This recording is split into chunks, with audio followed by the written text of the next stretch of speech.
no matter what is happening, nothing can stop us from returning to our understanding and our experience of being free,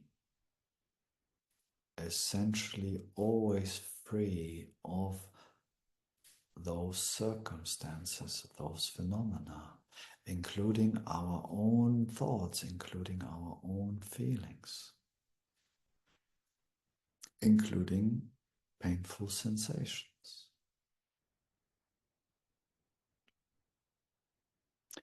Freedom is always available, and sometimes when it's really tough,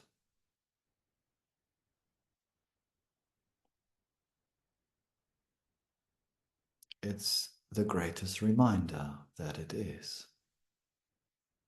It doesn't seem like it is. I know the sensations, the thoughts, the feelings, the circumstances can be very intense and very powerful at times. So they will have, for many of us, for some time, the power to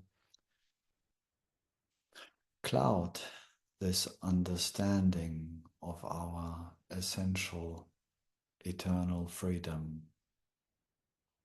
These are called those binding vasanas. They have a binding power, and every one of us will get tailor-made exactly those circumstances, those feelings, those thoughts, those people into our lives that trigger in us those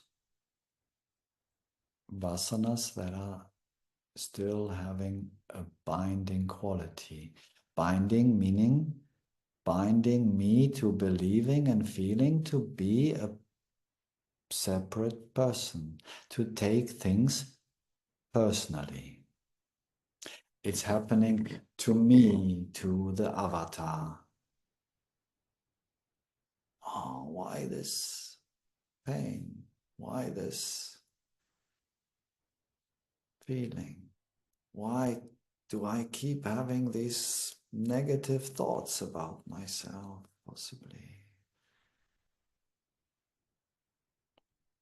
But who is having a problem with it?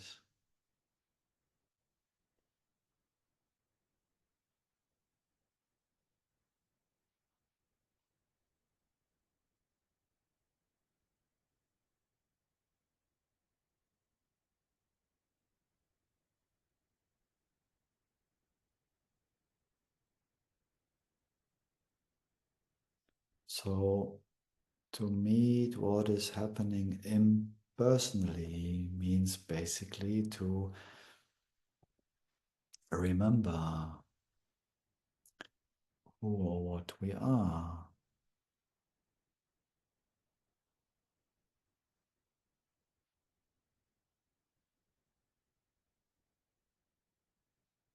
And from that,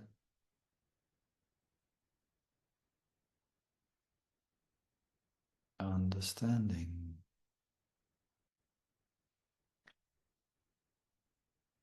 we can meet the phenomena in us impersonally.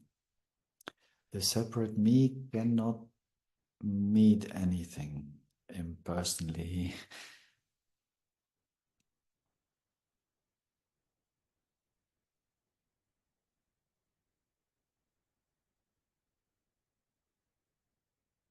And many of us have noticed maybe it also doesn't want to meet things impersonally when it's very convinced to be a person. It's the last thing it may wants in those moments. It's very happy to take things personally.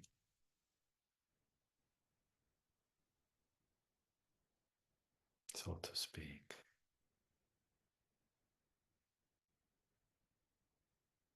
Of course, in the moment it's maybe not so funny when it's our own experience, because this taking things personally comes more and more in a way, as deeper we are rooted in this understanding of what we are, as more painful it becomes to fall back, so to speak, into the illusion of being separate.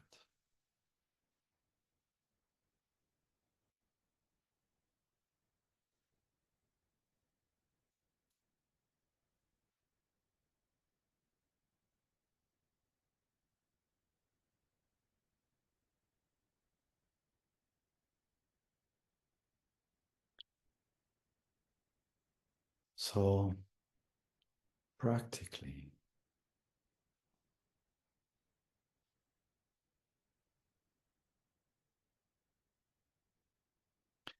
we may have to remind ourselves over and over and over again.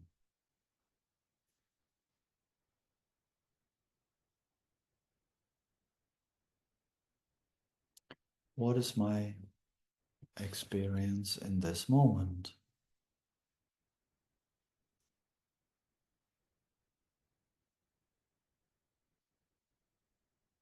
Thoughts will arise eventually.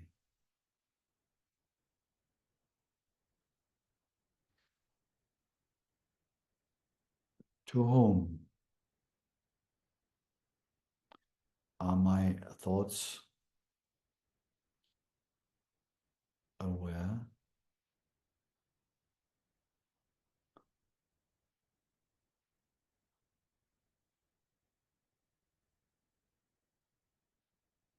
Is the thought, I am a miserable worm, for example,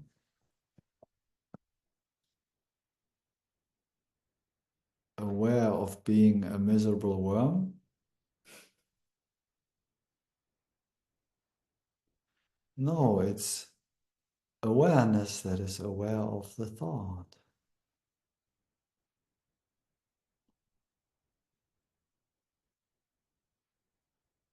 The thought, I am a miserable worm, pretends that it's me who is miserable.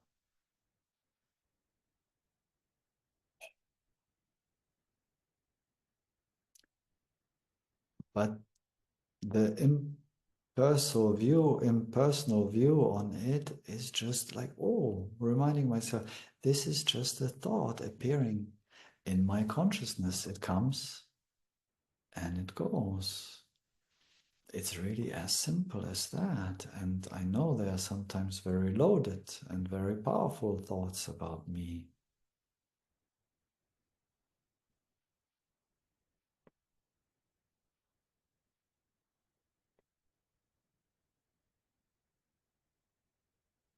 But they arise and they subside eventually in that which is aware, this field of consciousness. In a way, it's like maybe when we look in a beautiful open sky with plenty of stars. In Peru, we had many of those mind-blowing night skies. We have the freedom as consciousness to be fascinated by the objects that we see, the stars, the star formations, and we might write books about it, and we put our app out and check constellation A, B, C, la la la, and we may miss this awe of this vastness of space, this mind-blowing spaciousness holding all those objects.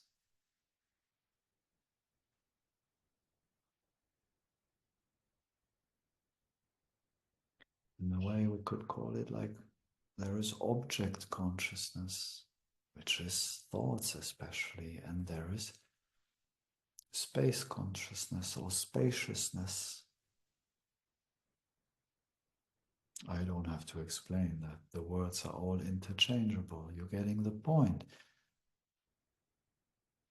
I can be aware of the space, so to speak. I can be aware of being aware. I can be aware of myself while the object, I'm a miserable worm, is appearing in me.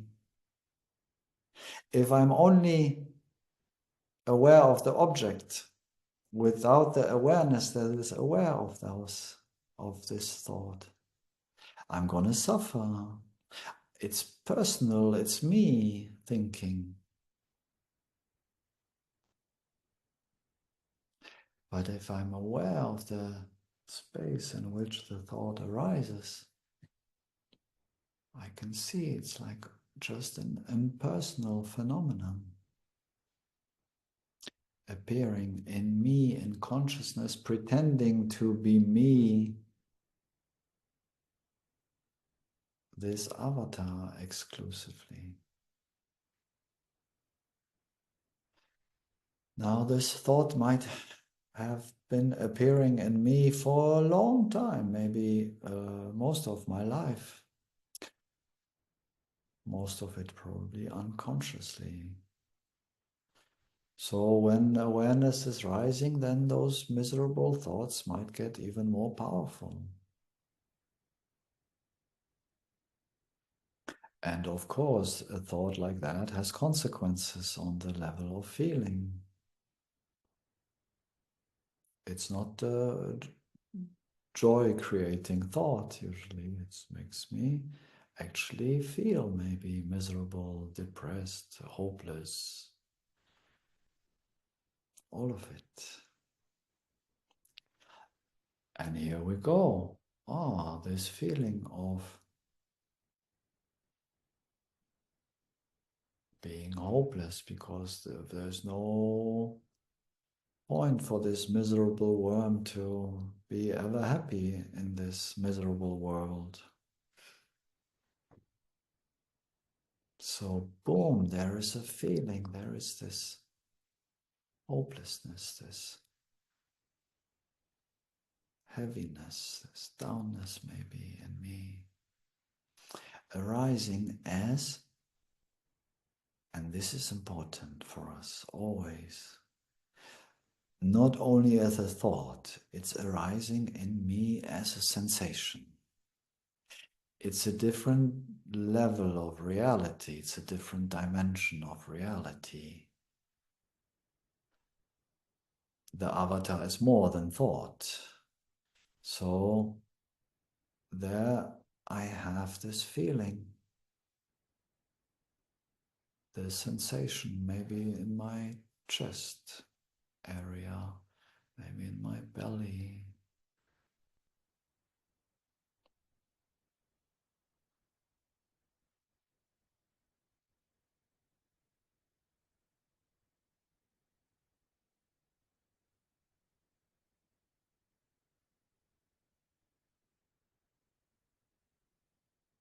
And the feeling of hopelessness or downness or misery arising with identity, the I feeling. It's me who is feeling like that. Very convincing.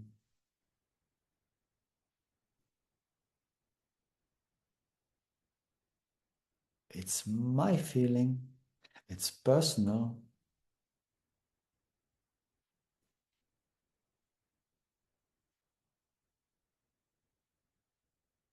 If I'm really strongly identified with this thought and these feelings that come with it,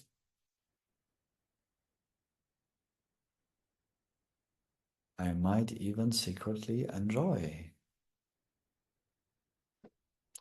those miserable feelings because they give me a sense of me, a sense of identity, a personal identity. It's been so long with me that letting go of this personalized, crystallized feeling might scare me.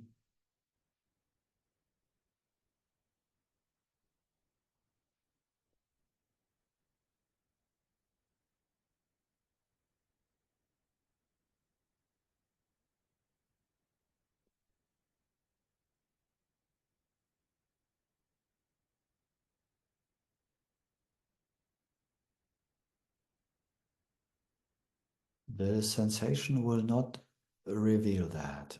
And thought will also not reveal that attachment to these miserable feelings, if it's there possibly. But there it is again, the spaciousness, the consciousness, the field in which these sensations arise.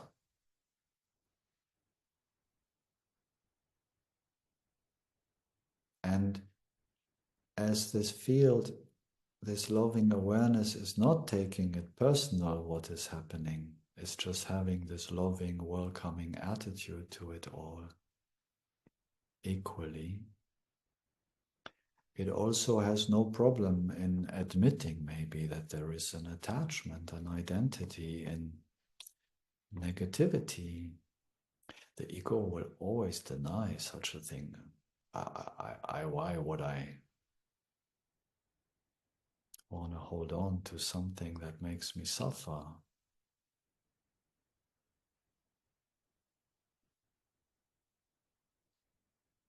But consciousness sees. It's not embarrassed, it's not feeling guilty. It's totally fine with all of our whole variety of feelings that were a consequence of the belief of being a separate person. It's fine. It's not personal. We really have to see that it's all not personal. It's very hard sometimes for the